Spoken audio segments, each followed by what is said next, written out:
So today we're going to be making this red pepper and tomato paste. I've been using this on literally everything.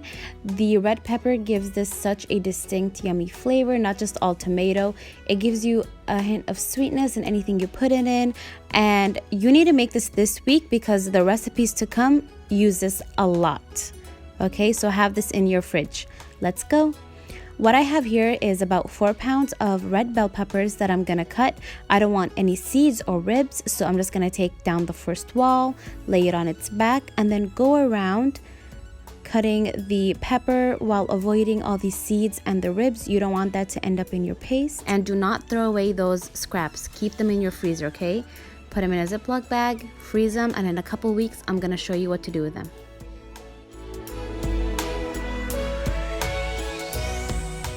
So what I've done now is I've put them in a pot, I've covered them with water, and now I'm gonna cover them with a lid and have them come up to a boil. Once they come up to a boil, I'm gonna take off the lid and continue letting them boil for about 20 to 30 minutes. You want them very soft. Mine took about, I would say 30 minutes. They took a bit longer, but you don't wanna have the lid on it too much because you don't want it to overspill. So take off the lid, let it boil for about 30 minutes, and I'll show you what to do next. I'm just taking them out of the pot and putting them in the strainer. I'm gonna leave them in the strainer for about 20 minutes because I want the least amount of water in my final product as possible. It's gonna be a paste. So I'm just putting them, first I'm gonna burn all my fingers, of course. And then I'm gonna put them the open side down, cut side down, and I'm also agitating them. So I keep doing this to them so when I go to peel off the skin, it'll be a lot easier. Okay? So after they're cool enough to touch, I'm just gonna peel all of them.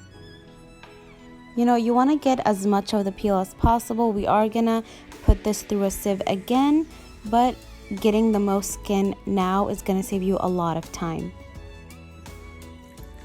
So now I'm just putting them in a food processor, turning it on, mixing them until they become smooth. Then I'm just gonna pour them through a sieve that I have over a bowl, and I'm gonna run my spatula through them just because we want this to be as smooth as possible.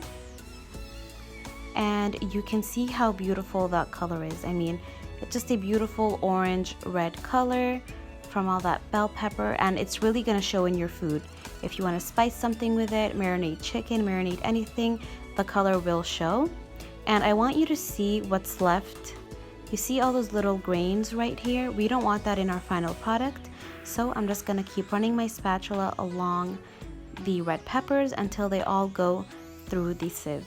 You can see after a while we're not gonna have that much left, but also make sure to scrape the sieve from the bottom because a lot of it will collect there.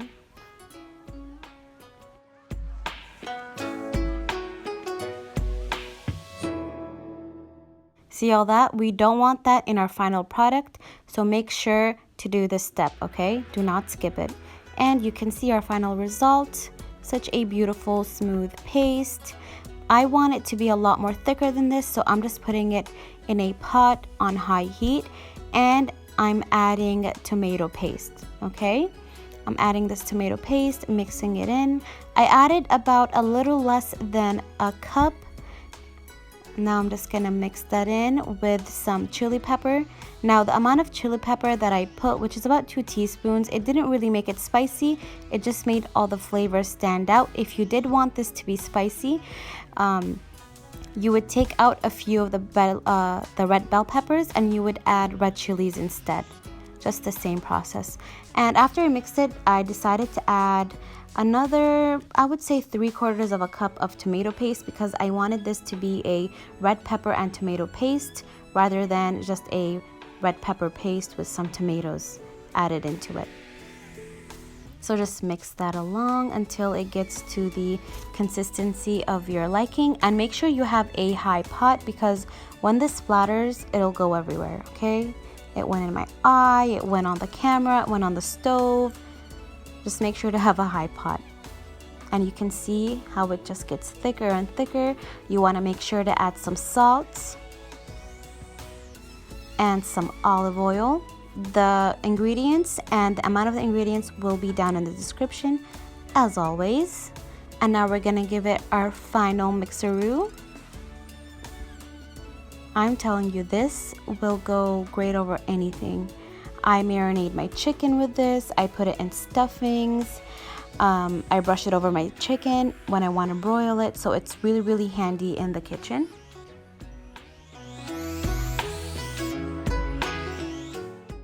Alright, that's it. Now you just want to check for seasoning. You want to store it in a tight lid glass container, put it in the fridge. It will thicken as it cools. And join me in the next recipe where we will use this in our Turkish style stuffed peppers. Right? See you next time.